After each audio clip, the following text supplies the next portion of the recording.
اس کی حقیقت ہے نبی کریم صلی اللہ علیہ وآلہ وسلم پر بھی جادو ہوا تھا. آپ صلی اللہ علیہ وسلم پر جب جادو ہوا تو آخری 2 صورتیں نازل ہوئی تھی جن کو ہم مفوضتین کہتے ہیں، قل اعوذ برب الفلق اور قل اعوذ برب الناس. تو حضور صلی اللہ علیہ وآلہ وسلم پر جادو جب ہوا آپ کا جسم بندھا ہوا رہتا تھا. دینی بات نہیں، دنیاوی باتیں بعض وقت بھول جاتے تھے. سمجھتے تھے میں فلاں بیوی کے پاس گیا تھا لیکن گئے نہیں ہوتے تھے، یاد نہیں رہتی تھی. تو پریشان تھے. اللہ نے آگے دعا کی کہ اللہ یہ مجھے کیا مسئلہ یہ حل ہو جائے. لیٹے ہوئے تھے چارپائی پر. حضرت عائشہ صدیقہ رضی اللہ تعالیٰ فرماتی ہیں صبح کے وقت میں بخاری شریف سے پڑھ رہا تھا یہ سارا واقعہ جو جادو کے متعلق ہے کہ عائشہ صدیقہ رضی اللہ تعالیٰ فرماتی ہیں کہ حضور صلی اللہ علیہ وسلم نے کہا کہ مجھے اللہ نے وہ بات بتا دی ہے جس کا میں متلاشی تھا. ذرا اونگ آئی تو اونگ کی کیفیت میں معلوم ہوا کہ ایک فرشتہ جو ہے سرانے کی طرف بیٹھا ہوا ہے، ایک فرشتہ جو ہے پائنتین بیٹھا ہوا ہے. تو سرانے والا پوچھتا ہے کہ ان کو کیا ہوا ہے، اور دوسرا کہتا ہے کہ ان پر جادو ہوا ہے. اس کا اچھا ان پر جادو کس نے کیا ہے؟ تو پائنتین والا کہتا ہے کہ ان پر جادو لبید بن عاصم یہودی نے کیا ہے. کس پر کیا ہے؟ اس کا ان کے بالوں پر اس نے جادو کیا ہے. وہ کس جگہ جادو؟ دوسرے نے پوچھا کہ وہ کس جگہ اب اس نے جادو کر کے دفن کیا ہے، کس جگہ اس نے جادو کا یہ سامان رکھا ہے جادو کر کے؟ ان کا بنی ذروان کا کنواں ہے، اس کے اندر اس نے یہ رکھ کر اس کے اوپر پتھر رکھے اور دفن کیا ہے. یہ ساری معلومات حضور صلی اللہ علیہ وسلم کو ان 2 فرشتوں کے ذریعے اللہ تعالیٰ نے اونگ کی حالت میں بتا دی. اب حضور صلی اللہ علیہ وسلم نے حضرت علی رضی اللہ عنہ کو بھیجا اور ان کے ساتھ کچھ اور صحابہ کو بھیجا کہ جاؤ جا کر اس کنویں سے جا کر وہ بال اور وہ نکالو. اب وہ وہاں پر پہنچے، پانی نکال رہے تھے کیونکہ پانی تھا اس میں، پانی نکال رہے تھے. اتنے میں آپ صلی اللہ علیہ وسلم خود بھی پہنچ گئے تو وہ بال نکالے گئے. کھجور کا خوشہ تھا وہ بھی نکالا گیا.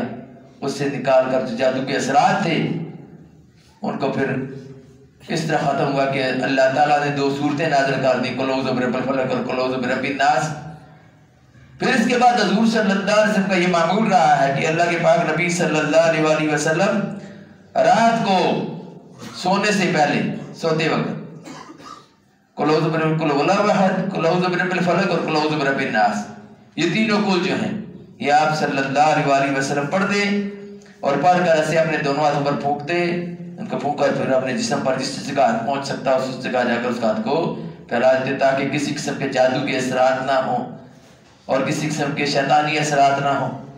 ایک دفعہ پہلے پڑھے قل هو الله احد قل اعوذ بالفلق قل اعوذ برب الناس پڑھ کر پھر اس کو پھونک کر پھر اس پر پوری جسم پر استعمال دے. پھر دوسری مرتبہ پھر قل هو الله احد قل اعوذ برب الناس پڑھے. پھر تیسری مرتبہ پھر اس کو پوری جسم پر ہاتھ کو مالے. یعنی کہ 3 مرتبہ یہ عمل کرنا ہے. پھر تیسری مرتبہ بھی قل هو الله احد قل اعوذ بالفلق قل اعوذ برب الناس یہ پڑھ کر اس کو پھونک کر سارے جسم پر ہاتھ کو مال دے. تو جادو کے اثرات انشاءاللہ تعالی ختم ہو جائیں گے، کالے جادو کے اثرات ہوں یا دوسرے جادو کے اثرات. تو اس طرح کر کے لوگ جو اس وقت اس کا علاج کرتے چلے آ رہے ہیں شروع سے. بعض لوگ جو کہتے ہیں جی فلاں بندے نے یہ کر دیا ہے، باقی لوگ کرتے ہیں لیکن اس پر یقین اتنا نہیں مان لینا چاہیے کہ اللہ کے حکم کے بغیر ہی ہو جائے گا. اللہ کے حکم سے ہی نقصان پہنچتا ہے. اللہ نے قرآن میں بھی یہی بات فرمائی ہے کہ جادو کے اثرات بھی اثر کرتے ہیں اللہ ہی کے حکم سے، ختم ہوتے ہیں تو اللہ ہی کے حکم سے. بات کب یہ صورتیں جو ہیں یہ پڑھنی ہے، یہ نبی کریم صلی اللہ علیہ وسلم کا طریقہ ہے. دنیا ساری مل کر کسی کو نقصان پہنچانا چاہے لیکن اللہ بچانا چاہے تو ساری دنیا مل کر بھی نقصان ہے نہیں پہنچا سکتی، اور ساری دنیا کے مل کر فائدہ دینا چاہے اور اللہ نقصان پہنچانا چاہے تو ساری دنیا مل کر فائدہ نہیں پہنچا سکتی کیونکہ اللہ نقصان پہنچانا چاہتا ہے. بہرحال جو لوگ جادو کرتے ہیں عورتیں ہوں یا مرد ہوں ان کو خبردار رہنا چاہیے. ان کی تسبیحیں، ان کی نمازیں، ان کے ذکر اذکار، ان کی قرآن کی تلاوت، ان کے نوافل، ان کی نمازیں، ان کے روزے، ان کی حج، ان کے عمرے ان کے منہ پر مار دیے جائیں گے. ان کا کچھ بھی قبول نہیں ہے. قبول اگر ہے تو اسی کا قبول ہے جو اللہ کی فرما برداری میں زندگی گزارے. یہ باغیانہ زندگی ہے اور جادو جو ہے یہ کبیرہ گناہوں میں سے ہے. حضور صلی اللہ علیہ وسلم نے جو کبیرہ گناہوں کی فہرست جاری کی ہے اس میں اللہ کے نبی صلی اللہ علیہ وسلم نے جادو کو بھی